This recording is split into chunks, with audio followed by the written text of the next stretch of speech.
وَلَقَدْ نَصَرَكُمُ اللَّهُ بِبَدْرٍ وَأَنْتُمْ أَذِلَّةٌ فَاتَّقُوا اللَّهَ لَعَلَّكُمْ تَشْكُرُونَ۔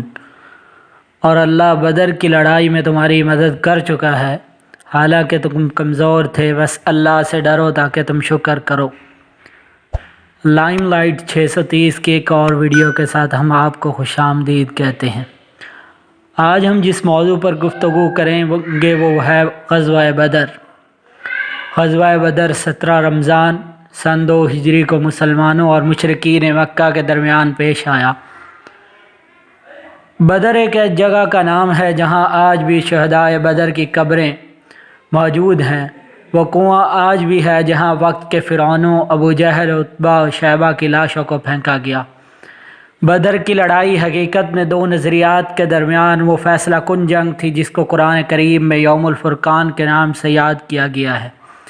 ان کنتم آمنتم باللہ وما انزلنا علی عبدنا یوم الفرقان یوم التقى الجمعان۔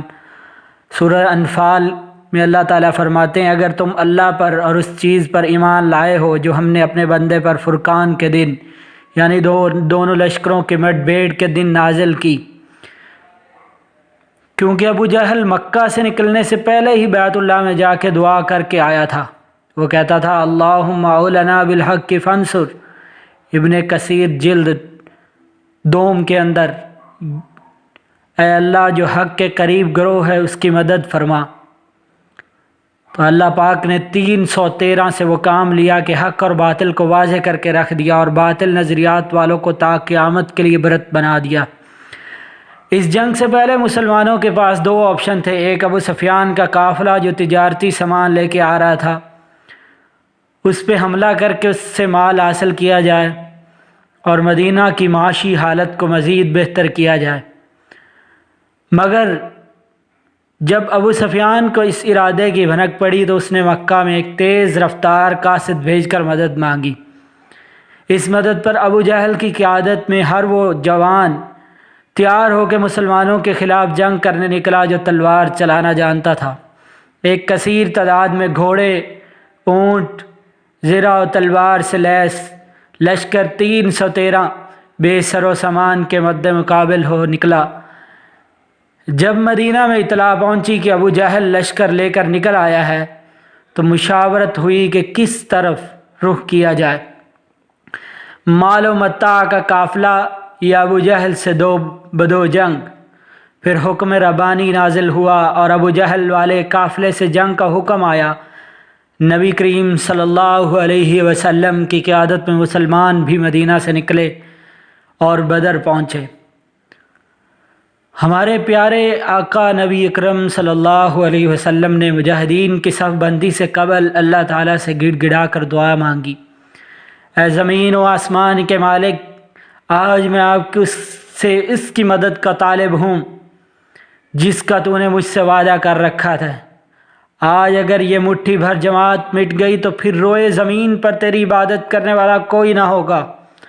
تو جواباً اللہ تعالیٰ نے فتح مبین کی بشارت دی۔ لشکر آمنے سامنے ہوئے، اللہ تعالیٰ نے اپنی مدد و نصرت کی بارش برسا دی۔ آسمان سے فرشتوں کا لشکر نازل کیا جس نے مسلمانوں میں حوصلہ، جذبہ اور جنون کی روح پھونکی، اور پھر اس دن آسمان نے دیکھا کہ کفر کا تکبر کیسے ٹوٹا۔ 70 مارے گئے، 70 گرفتار ہوئے۔ اور اللہ تعالیٰ اس بارے میں قرآن میں فرماتے ہیں اس وقت کو یاد کرو جب تم اپنے رب سے فریاد کر رہے تھے، پھر اللہ نے تمہاری سن لی کہ میں تم کو 1000 فرشتوں کے ذریعے مدد دوں گا جو لگاتار چلے آئیں گے، اور اللہ نے یہ امداد محض اس لیے کی تمہیں بشارت ہو تاکہ تمہارے دلوں کو قرار مل جائے، اور مدد صرف اللہ ہی کے طرف سے ہے جو زبردست حکمت والا ہے۔